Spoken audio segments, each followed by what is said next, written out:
ನಮಸ್ಕಾರ, ನೀವು ನೋಡ್ತಾ ಇದ್ದೀರಾ ನ್ಯೂಸ್ ಫಸ್ಟ್. ನಾನು ಉಷಾ. ಎಸ್ಎಸ್ಎಲ್ಸಿ ವಿದ್ಯಾರ್ಥಿಗಳ ಜೀವನದ ಒಂದು ಪ್ರಮುಖ ಘಟ್ಟ. ಭಾರತದಲ್ಲಿ ಪ್ರತಿ ವರ್ಷ 1 ಕೋಟಿಗೂ ಹೆಚ್ಚು ವಿದ್ಯಾರ್ಥಿಗಳು 10ನೇ ತರಗತಿಯ ಬೋರ್ಡ್ ಪರೀಕ್ಷೆ ಬರೀತಾರೆ. ಇದರಲ್ಲಿ 90% ವಿದ್ಯಾರ್ಥಿಗಳು ಉತ್ತೀರ್ಣರಾದರೆ ಇನ್ನು 10% ವಿದ್ಯಾರ್ಥಿಗಳು ಫೇಲ್ ಆಗ್ತಿದ್ದಾರೆ. ಎಷ್ಟೋ ವಿದ್ಯಾರ್ಥಿಗಳು ಎಸ್ಎಸ್ಎಲ್ಸಿ ಪರೀಕ್ಷೆಯಲ್ಲಿ ಫೇಲ್ ಆಗಿದ್ದಕ್ಕೆ ಕೊಳ್ತಿದ್ದಾರೆ. ದೇಶದಲ್ಲಿ ಪ್ರತಿ ವರ್ಷ ಎಸ್ಎಸ್ಎಲ್ಸಿ ಫೇಲ್ ಆಗಿದ್ದಕ್ಕೆ ಆತ್ಮಹತ್ಯೆ ಮಾಡಿಕೊಳ್ಳುವವರ ಸಂಖ್ಯೆ ಹೆಚ್ಚಾಗ್ತಾನೇ ಇದೆ. ಎಸ್ಎಸ್ಎಲ್ಸಿ ಫೇಲ್ ಆದ್ರೆ ಜೀವನವೇ ಮುಗಿದೋಯ್ತು ಅಂತ ವಿದ್ಯಾರ್ಥಿಗಳು ತಲೆ ಮೇಲೆ ಕೈ ಹೊತ್ತು ಕುಳಿತುಕೊಳ್ತಿದ್ದಾರೆ. ಇನ್ನು ಮುಂದೆ ನಮಗೆ ಕಲಿಯೋಕೆ ಬೇರೆ ಅವಕಾಶಗಳೇ ಇಲ್ಲ ಅಂತ ಆತಂಕ ಪಡ್ತಿದ್ದಾರೆ. ವಿದ್ಯಾರ್ಥಿಗಳು ಫೇಲ್ ಆಗೋಕೆ ಯಾವಾಗಲೂ ಅವರ ಆಸಕ್ತಿ ಮತ್ತು ಪ್ರತಿಭೆಯ ಕೊರತೆಯೇ ಕಾರಣವಲ್ಲ. ಬದಲಿಗೆ ಶಾಲೆಗಳಲ್ಲಿ ಮೂಲಸೌಕರ್ಯದ ಕೊರತೆ ಇರೋದು, ಒಳ್ಳೆಯ ಶಿಕ್ಷಕರು ಇಲ್ಲದಿರೋದು, ಈ ಸಮಸ್ಯೆ ಖಾಸಗಿ ಅನುದಾನಿತ ಶಾಲೆಗಳಲ್ಲೇ ಹೆಚ್ಚಾಗಿದೆ.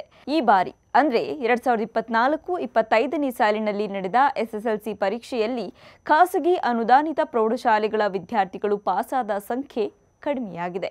ಈ ಹಿನ್ನೆಲೆಯಲ್ಲಿ ಸರ್ಕಾರ ಸೀರಿಯಸ್ ಆಗಿ ನೋಟಿಸ್ ಜಾರಿ ಮಾಡಿದ್ದು, ಶಿಕ್ಷಕರು ಮತ್ತು ಶಾಲಾ ಆಡಳಿತದ ವಿರುದ್ಧ ಶಿಸ್ತು ಕ್ರಮಕ್ಕೆ ಮುಂದಾಗಿದೆ.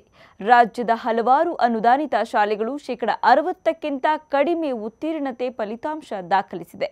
ಇದು ಅಧಿಕಾರಿಗಳಿಗೆ ತೀವ್ರ ಆತಂಕವನ್ನು ಉಂಟು ಮಾಡಿದೆ. ವಿದ್ಯಾರ್ಥಿಗಳ ಕಲಿಕಾ ಗುಣಮಟ್ಟವನ್ನು ಸುಧಾರಿಸೋಕೆ ಸರ್ಕಾರ ವರ್ಷ ಆರಂಭದಲ್ಲೇ ಪ್ರತ್ಯೇಕ ಮಾರ್ಗಸೂಚಿಗಳನ್ನು ಜಾರಿಗೊಳಿಸಿತ್ತು.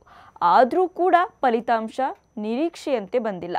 ಶಾಲಾ ಆಡಳಿತ ಮಂಡಳಿಗಳ ನಿರ್ಲಕ್ಷ್ಯವೇ ಇದಕ್ಕೆ ಕಾರಣ ಎನ್ನಲಾಗ್ತಾ ಇದೆ. ಶಿಕ್ಷಕರು ಸರಿಯಾದ ಕೌಶಲ್ಯ ಹಾಗೂ ಮಾರ್ಗದರ್ಶನ ನೀಡದೇ ಇರೋದು ಈ ಫಲಿತಾಂಶಗಳಿಂದ ಸ್ಪಷ್ಟವಾಗ್ತಾ ಇದೆ. ಸರ್ಕಾರ ನೀಡಿದ ನೋಟಿಸ್ನಲ್ಲಿ ಏನಿದೆ ಅಂತ ನೋಡೋದಾದ್ರೆ, 60ಕ್ಕಿಂತ ಕಡಿಮೆ ಫಲಿತಾಂಶ ಬಂದಿರುವ ವಿಷಯಗಳಲ್ಲಿ ಬಡ್ತಿಯನ್ನ ತಾತ್ಕಾಲಿಕವಾಗಿ ತಡೆ ಹಿಡಿಯಲಾಗುತ್ತೆ. 3 ವರ್ಷ 60ಕ್ಕಿಂತ ಕಡಿಮೆ ಫಲಿತಾಂಶ ನೀಡಿದ ಶಿಕ್ಷಕರ ವೇತನ ಅನುದಾನವನ್ನು ತಡೆ ಹಿಡಿಯಲಾಗುತ್ತೆ. ಇನ್ನೂ ತೀರಾ ಕಳಪೆ ಫಲಿತಾಂಶಕ್ಕೆ ಕಾರಣರಾದ ಶಿಕ್ಷಕರನ್ನ ಅಮಾನತು ಅಥವಾ ವಜಾ ಮಾಡಲಾಗುವುದು. 5 ವರ್ಷಗಳ ಕಾಲ 50ಕ್ಕಿಂತ ಕಡಿಮೆ ಉತ್ತೀರ್ಣ ನೀಡಿದ ಶಾಲೆಗಳಿಗೆ ನೀಡುವ ವೇತನ ಅನುದಾನವನ್ನು ಹಿಂಪಡೆಯಲಾಗುತ್ತೆ. ಹೊಸದಾಗಿ ನೇಮಕಾತಿಗೆ ಅರ್ಹರಾಗುವ ಶಿಕ್ಷಕರಿಗೂ ಫಲಿತಾಂಶ ಆಧಾರಿತ ಮೌಲ್ಯಮಾಪನ ಮಾಡಲಾಗುತ್ತೆ. 60ಕ್ಕಿಂತ ಕಡಿಮೆ ಫಲಿತಾಂಶ ದಾಖಲಿಸಿರುವ ಶಾಲಾ ಮುಖ್ಯಸ್ಥರಿಗೆ ಕರ್ನಾಟಕ ನಾಗರಿಕ ಸೇವಾ ನಿಯಮಗಳ ಅಡಿಯಲ್ಲಿ ನೋಟಿಸ್ ನೀಡಲಾಗಿದೆ. ಈ ನೋಟಿಸ್ಗೆ 7 ದಿನಗಳ ಒಳಗೆ ಲಿಖಿತ ಸಮಜಾಯಿಷಿ ನೀಡಬೇಕು ಅಂತ ಸೂಚನೆ ನೀಡಲಾಗಿದೆ. ಏನು ಸರಿಯಾದ ಸ್ಪಷ್ಟನೆ ನೀಡದಿದ್ರೆ ಕ್ರಮ ಗ್ಯಾರಂಟಿ ಎನ್ನುವ ಎಚ್ಚರಿಕೆಯನ್ನು ನೀಡಲಾಗಿದೆ.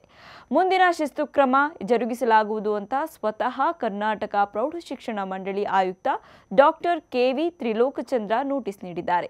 ಇಷ್ಟೇ ಅಲ್ಲ, ಜಿಲ್ಲಾ ಉಪನಿರ್ದೇಶಕರು ಹಾಗೂ ಕ್ಷೇತ್ರ ಶಿಕ್ಷಣಾಧಿಕಾರಿಗಳಿಗೆ ನಿಗದಿತ ಅವಧಿಯೊಳಗೆ ಕ್ರಮ ತೆಗೆದುಕೊಂಡ ಬಗ್ಗೆ ವರದಿ ನೀಡಬೇಕು ಅಂತ ಆದೇಶಿಸಲಾಗಿದೆ.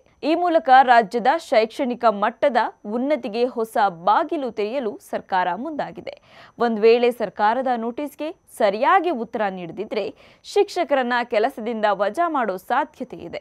ಇದು ವಿದ್ಯಾರ್ಥಿಗಳ ಭವಿಷ್ಯದ ದೃಷ್ಟಿಯಿಂದ ಈ ನಿರ್ಧಾರಕ್ಕೆ ಬರಲಾಗಿದೆ.